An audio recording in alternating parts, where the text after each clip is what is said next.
Lucky Smells is our life. Lucky Smells is our home.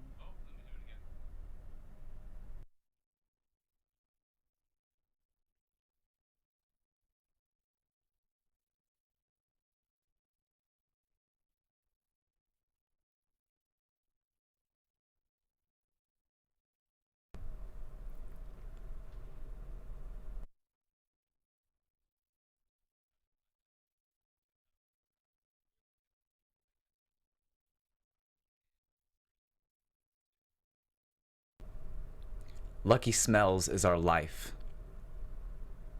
Lucky Smells is our home. Make sure you stay tuned because we are talking a series of unfortunate events, episode 7 and 8, The Miserable Mill. You're tuning into the destination for TV superfan discussion, AfterBuzz TV. And now, let the buzz begin. What is up, guys? Here we are.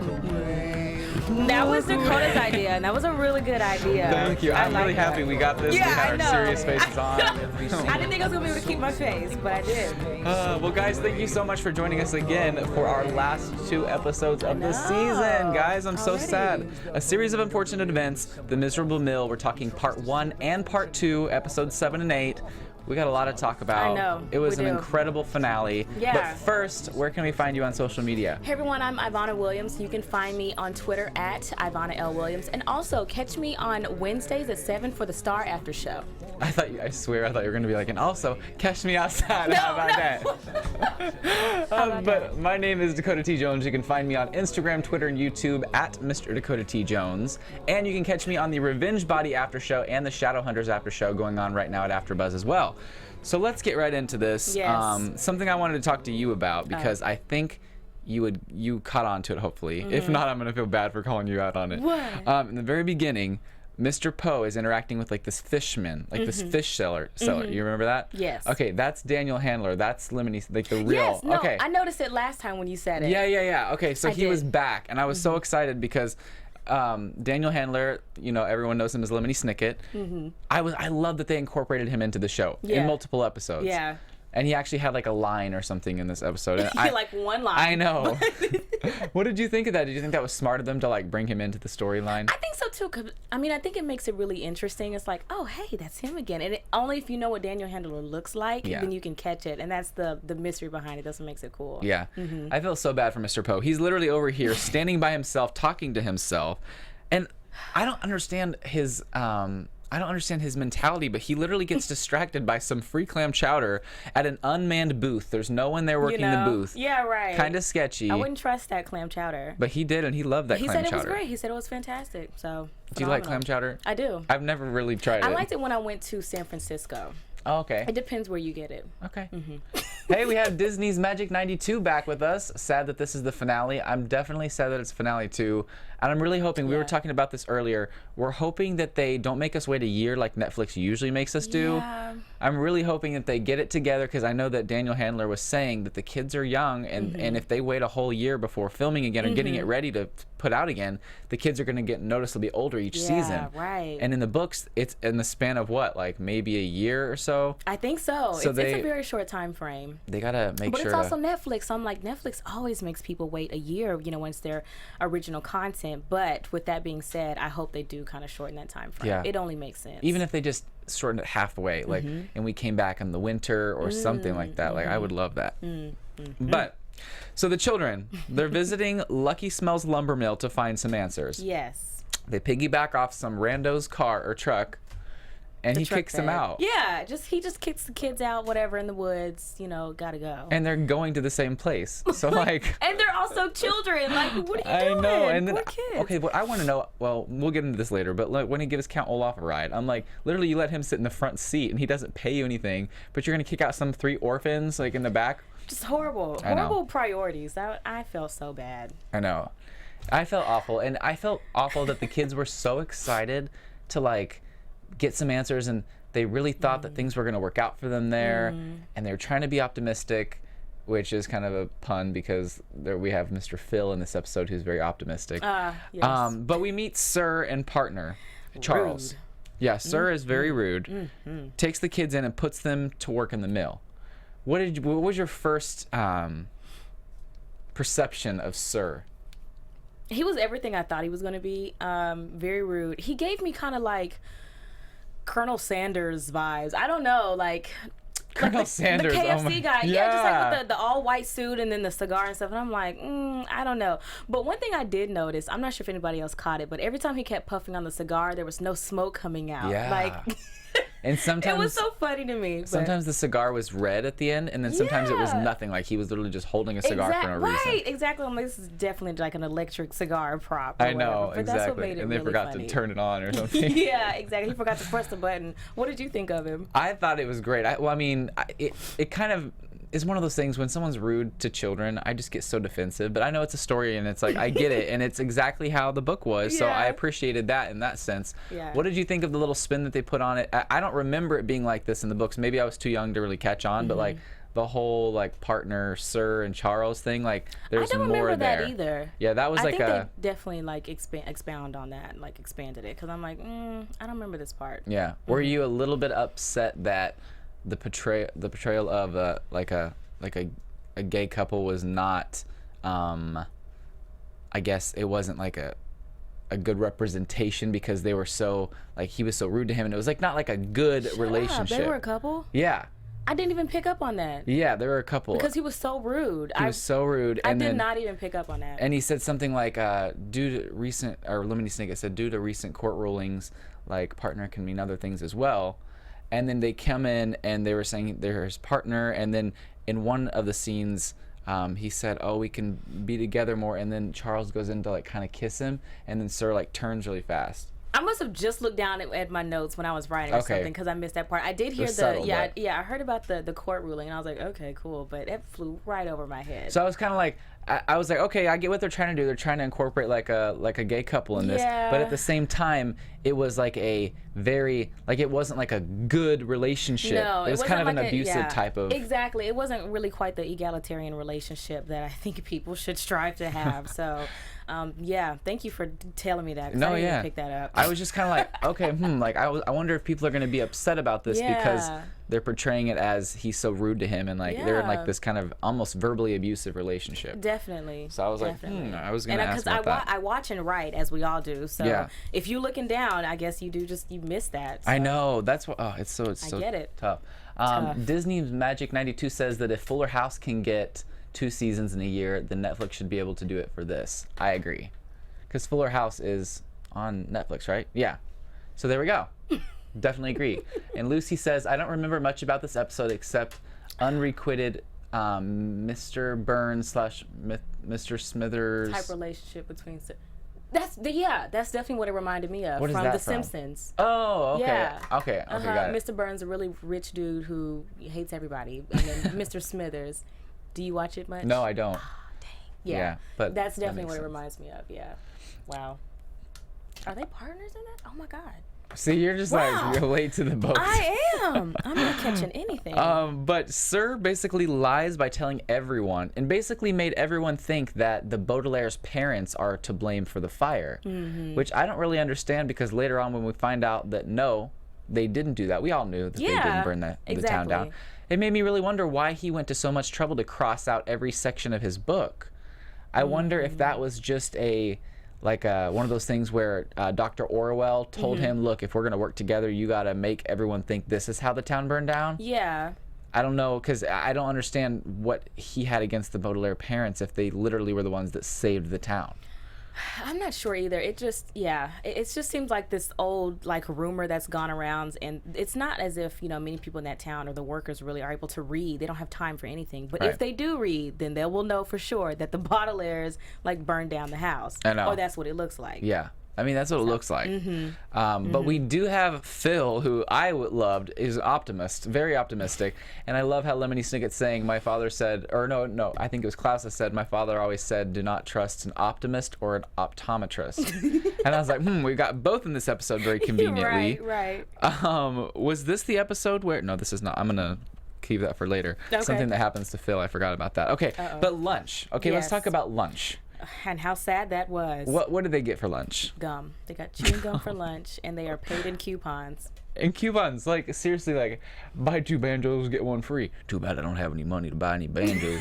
I was like, well, that's true. So what do you do? So they live there, they work, eat, sleep, everything. I mean, literally coupons. Like, the only thing I can think coupons might be useful for in their situation is maybe if they run out of toilet paper. You know what I'm saying? Like, seriously. But they don't have the money to buy toilet paper. So maybe that's what they use the coupons for. You know, but why would they need to? Because they're not swallowing the gum. No. They're not going to have to get rid of it later. But they only eat dinner, it seems, and they eat like that slop mess or whatever. So yeah. Horrible conditions, man. Horrible. Gee whiz. I know. Like child labor laws, I'm sure that you can't be doing nothing like that for children. But I did love the scene where Olaf is like, okay, you know what? I'm going to win back Dr. Orwell because they have a past. They do. They have a past, and like he's saying, let's join together to join schemes. We can kind of get revenge again on the Baudelaires. Yeah, that's a scam buddy. Yeah, a scam buddy for sure. And it was more than that for a while for them, but then I guess he ran off with a bunch of her valuables, and she was throwing darts at his picture. Like, they did not end well. He was doing the most trying to get her back. The most.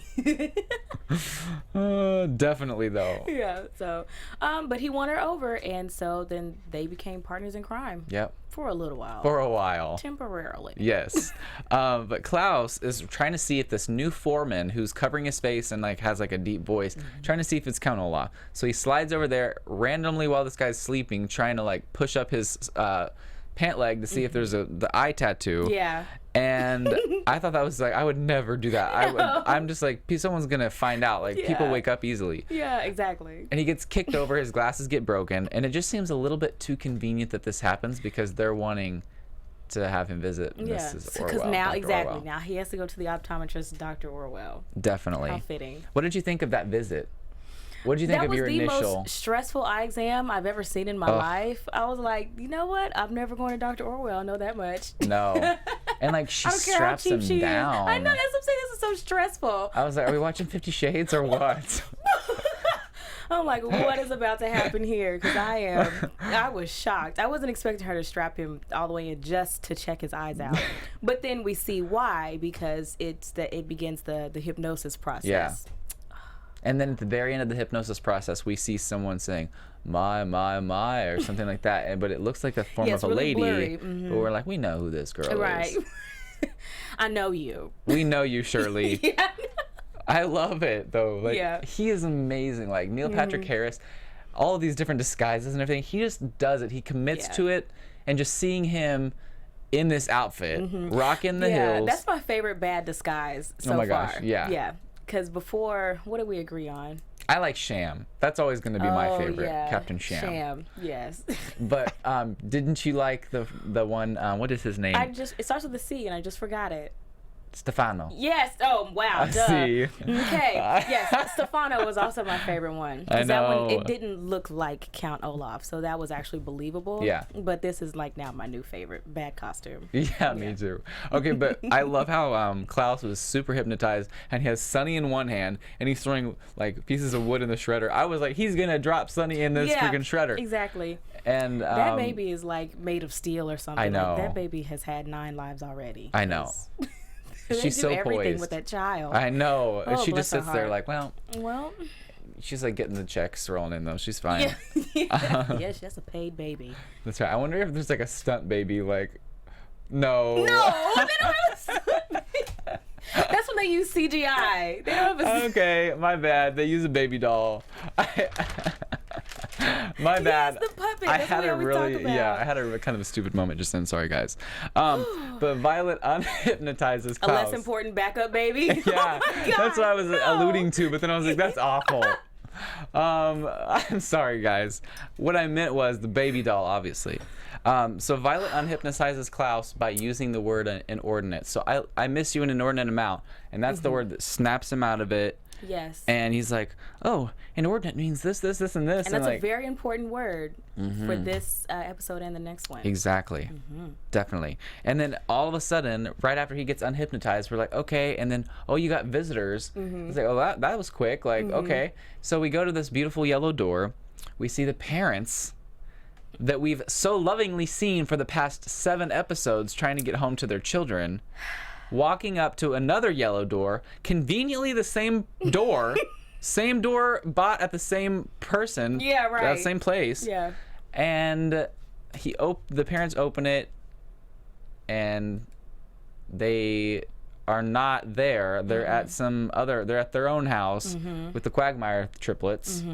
And then Dr. Orwell and Shirley are on the other side of the door for the Baudelaires. What did you think of that? What did you think of that? My heart dropped. Yeah. I was like, dang. Because I think last week you had predicted that we're going to see more of the parents, like they're going to meet each other. And I was like, oh my God, he was right. But then, no.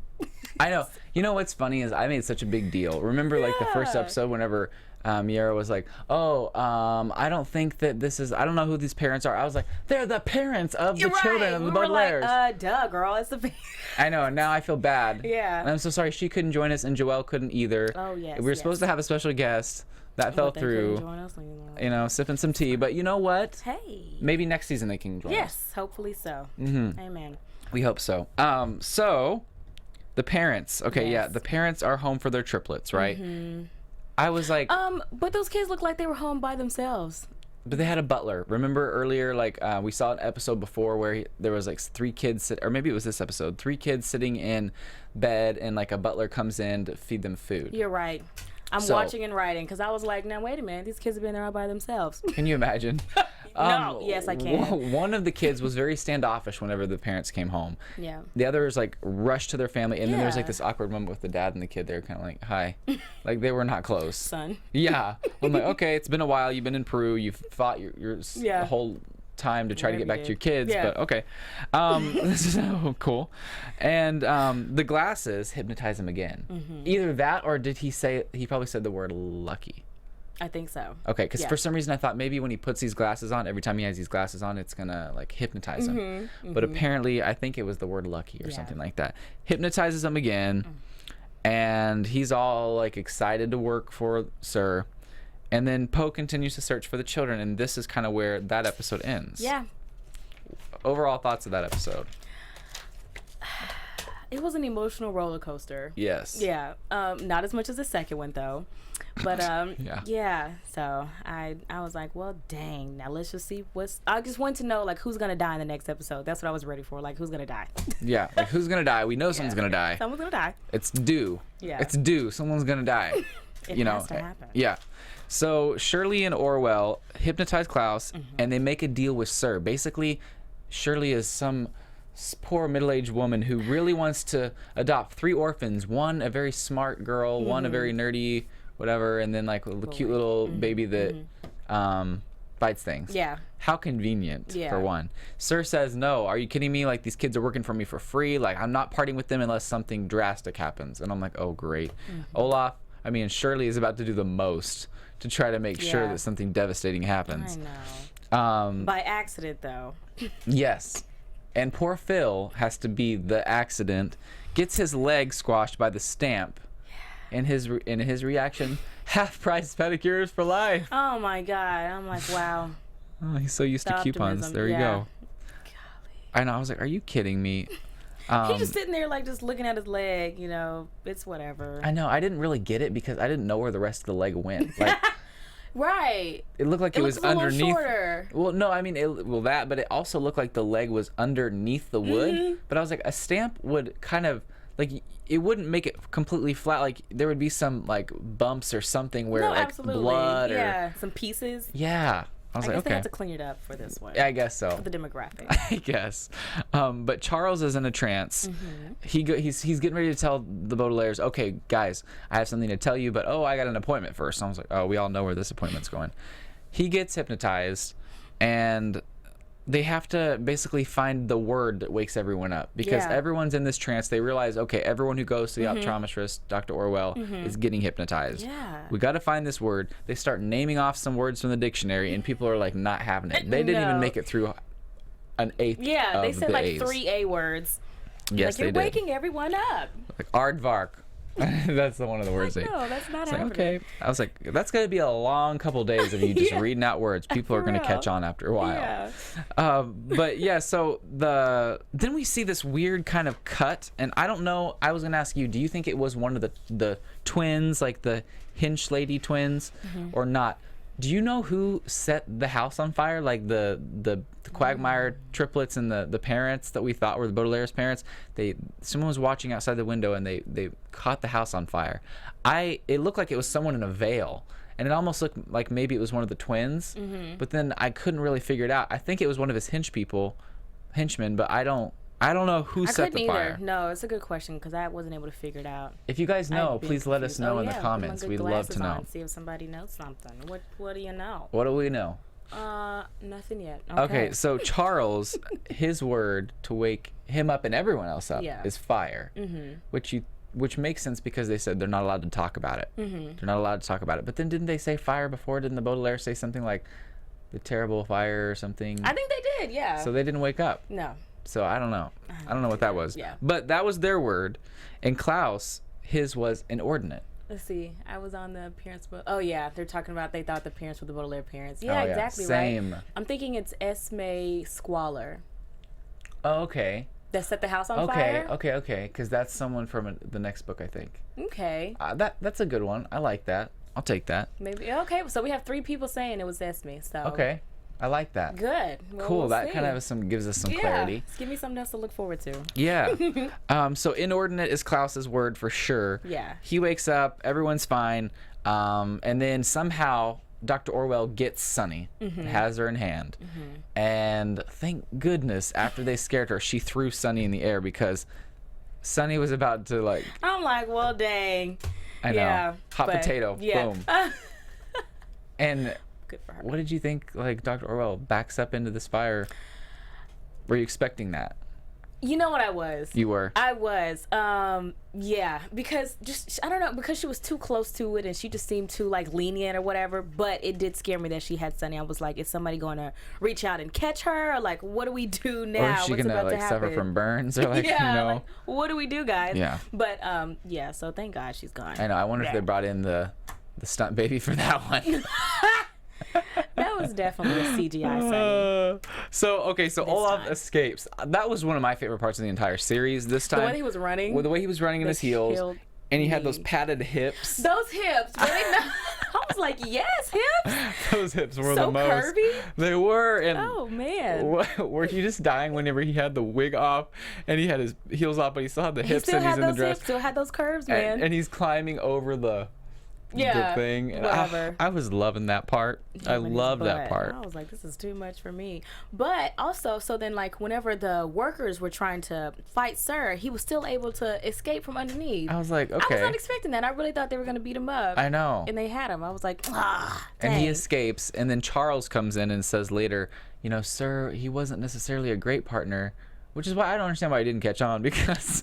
I know, right? Because I just kept thinking business partner, and I'm watching and writing. Because I mean, that's what we thought in the book. So we thought, okay, cool. So it was kind of a subtle. It was there, but it was in more of a subtle tone. Exactly. But yeah, so Charles was saying, I'm gonna go after him.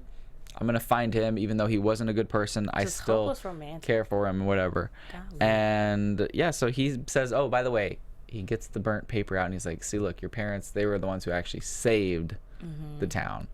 That was something they really needed. They needed like a glint of some affirmation or something. Something to be like, okay, you know what, we're okay. We're gonna be we're not okay, but we have some we're not okay. glint of comfort or something. You know what I'm saying? Like, but Mr. Poe finds him thanks to Mrs. Poe. Yeah, I love her. Yeah, Cleo King is an incredible actress. I loved seeing her in this episode again. She was doing the most, trying to take photos of the dead people. Or and like, she's like smiling. Orwell. She's just like happy and she's stuff. Like, this is perfect. Yeah. All right. I know. I love just her. So detached. She is. It's so much for me. I know. And then did you see when she walked over to take another picture of somebody on the stretcher and they like rose up and she was like, oh, did you catch that? Yeah, and then he smiled for the photo. And I was like, oh my gosh. Yeah. I love her. She's like honestly like one of those characters, like a scene stealer for me. yeah, definitely. And without having to say a lot of lines either. Yeah. So it's like all in her actions and just how quirky she is. I mean, it's so funny. I know. I really hope she can come back next season here because we had so much fun with her. Yes, If you yeah. guys haven't checked that out, just look up AfterBuzz TV Cleo King interview, and you'll get to see. We did an amazing interview with her. She is a hoot. Yes, she And is. that was one of my favorite interviews of all Oh, time so far. absolutely. Great conversation. Yes, definitely. So Mr. Poe finds them again, thanks to Mrs. Poe, and decides, you know what, I'm sending you to this boarding school because no one wants to adopt you after all the last 4 people have died or however many people have died. Wow, thanks. So yeah, you're going to this boarding school, and did you know the architecture who made this school was very depressed whenever he made this school? Did you hear that part? I was like, that's nice. Like, you go in and it's very depressing, and he's like, the architecture or the I can architect, believe that yeah. because it was so gloomy and dark. I'm like, ugh. But it was exactly how I thought, and I liked that. I was very excited to see what that kind of set was going to look Yeah. like. So they did a great job of creating that. And Poe says, you know, you got this package, and it's from Jacqueline. I always say her name weird. Jacqueline. And it's the spyglass. Yeah. So Klaus is like, okay, at least I have something for my father. Yeah, I was honestly hoping there was a note in it as well, that he was going to look up into it and see something, but we have to wait. Gotta so, wait. Yeah. Gotta wait. And so they decide, okay, Mr. Poe's like, I gotta go. Like, I've got more things to attend to. I'm the head Y'all of are not that important. I so- know. And he says, I'm like the head of the orphan like affairs now, which means I'm not going to be able to spend much time with you anymore. And it's like, wait, if you're the head of the orphan, like, shouldn't you like, Shouldn't you make sure that we're okay? yeah. And he got his #1 banker thing back. His Oh, little yes, pen. because that was a big deal in the beginning when he had to pop that thing off. He was being so extra. I'm like, He oh my was. God. I know. It's just a pen. Come on. It's just. But he leaves them, and they're sitting on this bench, right? Mm-hmm. And then on the other side of the bench, we see like 2/3 of the Quagmire triplets. Right, it's only 2 of them. Without being insensitive, like one of them perished in an awful fire with the parents that we've freaking been following around for 7 Yeah, episodes. You know? They're all dead. I mean, assumably, which is what we think and what is probably likely considering the books. Yeah. So yeah, so it's 2/3 of the Quagmire triplets. They're there, and he has the guy has the other half of the spyglass. Yeah. So they need to put those together. Yeah. Now, please. No. Please. We gotta wait. So, what did you think of that, though? Were you surprised of that ending? I actually, it was a nice closure for the episode. It's one of those things where, for finales for me, it's really got to do it for me to really be. Otherwise, I feel like it's just another episode, and I'm ready to go on to the next. Yeah. This kind of set it up as like, okay, these are the things we're kind of gonna explore for next season, and I like how they kind of bookended it with that. So I was excited to see that. I do know those characters, and I'm excited to see them interact. And I'm really excited. I think it'll be a great new season. Yeah, We're same hoping here. that it's gonna be a season 2. Like, we haven't really heard anything yet, but we've heard whispers. But I mean, all the I cast think it will be seems because it to, did well. Yeah. I mean, it's so good, and we've been waiting for this. After I think it's kind of been. We needed like somebody to fill that void for us, because after the movie we thought there was going to be a sequel or something like a franchise out of it, and it wasn't. So, but yeah, I was also definitely happy with. I was pleased with the way the ending was. It wasn't too. I don't really like a cliffhanger like that where I feel incomplete. Sort of. I know it's dramatic, but I was really pleased with it. I can't wait to see them interact with one another. I know. I'm so excited, and I do. And then we see the violin player like from the silhouette, and I totally forgot about that. That's like a big deal in the books, right? Like they're big violin lessons or something that they're constantly having to play violin, and they're just like not about it. So I was like, oh cool, like they give little glints of this and that, like oh cool, I remember that, I remember this, like all the details in the set. And then when they zoomed in on that photo, freaking Count Olaf was a big and part Lemony of Snicket. They were a big part of like the school, or they went to the school. Yeah, that's right. I was like, so what now? I know. Yeah. I do remember, I think from the books, it's been a long time, guys, so don't quote me on this, but I believe that Count Olaf becomes like the gym teacher or whatever, right? I think, unless that's another book. Is this the one where it's the boarding school where they have to like run around the track, or is that a different one? I think that's what's next. Is the boarding school. Okay, because they have to run around the track, and I think Count Olaf's the one where I think he wears like very short, high shorts. I can wait for that. I don't have to see You can wait for that. I don't have to see that right now. But then I was wondering, like, who is Beatrice? Because I'm like, maybe Count Olaf stole Beatrice, because we were just talking before this episode. Yep. who is this Beatrice and why does he keep playing with us like this? We need to see who she is, what is her importance. I know. I really hope that Daniel Handler takes this opportunity of this Netflix show to really kind of give us more about Beatrice, because we're kind of in the dark about Beatrice for the most part.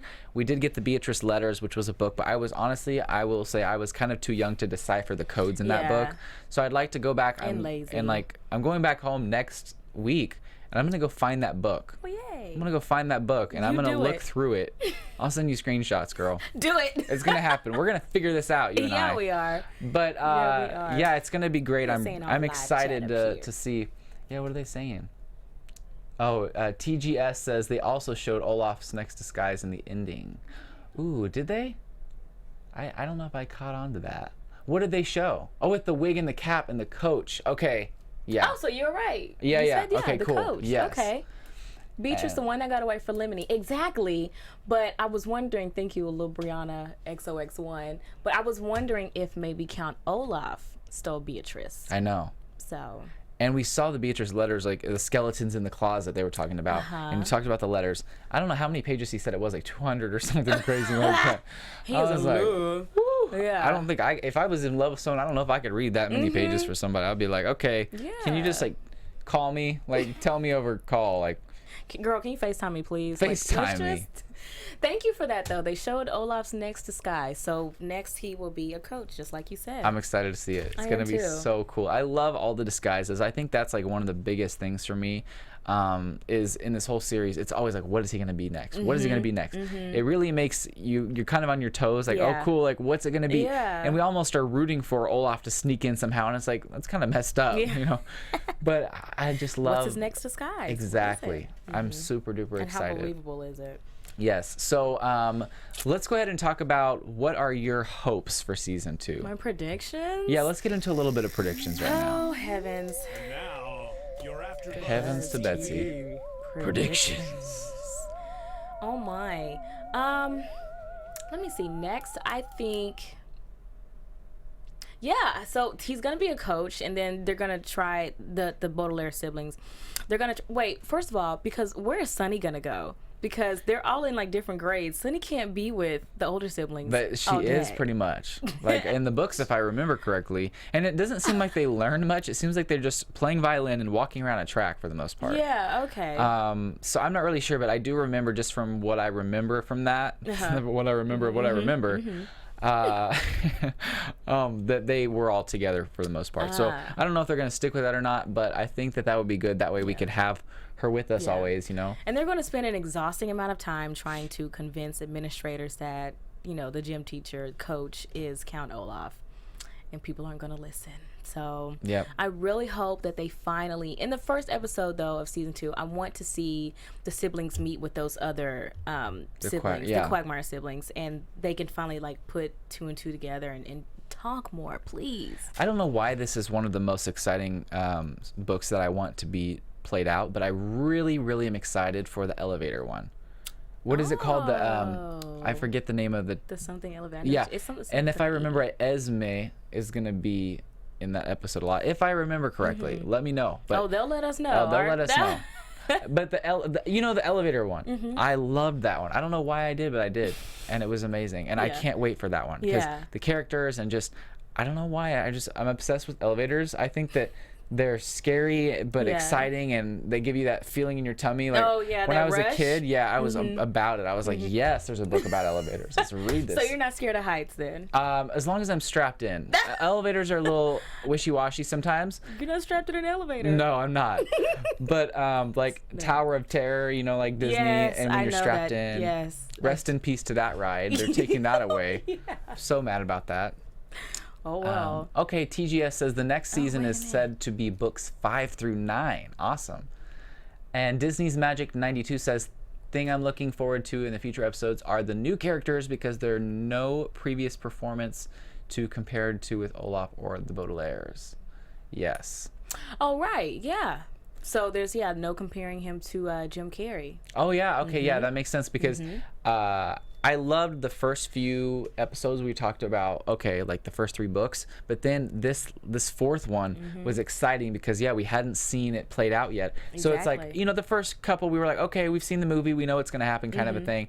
But then it was like, we get to move on, and it's going to be exactly what they pull from the books, and it's like new content that we've never seen played out before. How refreshing. That's going to be awesome. So now from now on. Elevator. That's yours. Yes. Thank you so much. Wow. Thank you. Come on, thank you. Google fingers. Yes. What book is that? I think that's 11. I thought that was 11. Okay. And so Conrad Wasowski 4200 says, so 10 episodes? I hope so, because 8 wasn't enough for me. 2 each, right? Yeah, because we had 8 this time, but I think they're saying, because they were saying however many books, I think they were going to ask and see if there's 10, and I hope so. I think they definitely deserve 10 episodes, so we'll see. And if they're wanting to kind of get another book thrown in there so the kids don't get too old, because their kids are growing, they're growing kids, and they need to film this all before this happens. So, but guys, okay, wait, hold on before we go. The Austere Academy. Okay, Austere. I'm really bad at pronouncing. 7th. So Elevator is the 7th one. Okay, and then the Vile Village, I forgot. Yeah, the Hostile Hospital. That one was 11. Creepy. The Hostile Hospital. Yeah, it was. And the Carnivorous Carnival. I love the Carnivorous Carnival. 6. All right, Libriana, come on now. Which one is it? Thank you so much. Well, you guys, thank you so much for fun. shouting us out. If you love this, please give us a thumbs up if you're watching on YouTube. Make sure to comment below and let us know your thoughts, your feelings. We want to know. And we're excited, and we really hope it doesn't take too long to kind of go on to the next season, because we're ready for this. I know. So this was so much fun. It is. It's so much fun. It's one of my favorite after shows, and I'm really happy that we all met each other because of this. It's so fun. Right. So where can we find you on social media? Well, you can find me on Twitter at Ivanna L. Williams. And again, you can find me here on Wednesdays for the Star After Show. All right. And you guys can find me on Instagram, Twitter, and YouTube at Mr. Dakota T. Jones. You can catch me on Tuesdays at 6 p.m. for the Shadowhunters After Show, and Thursdays at 8 p.m. for the Revenge Body After Show. And you can follow AfterBuzz TV on all social media platforms at AfterBuzz TV. And make sure, if you're listening to us on iTunes, we love you so much. Yes. So guys, have a great day, and we will see you next season. Thank you. See you. Bye. From executive producers Maria Menounos, Kevin Undergaro, Phil Svitek, and the entire AfterBuzz TV staff, we would like to thank you for listening to the AfterBuzz TV network. To watch or listen to other after shows and post comments or questions, be sure to visit AfterBuzzTV.com. I'm Sir Richard Wentworth, and this has been a presentation of AfterBuzz TV. Buzz you later. The views expressed herein are those of the hosts only and do not necessarily reflect the views of AfterBuzz TV or its owners or principals.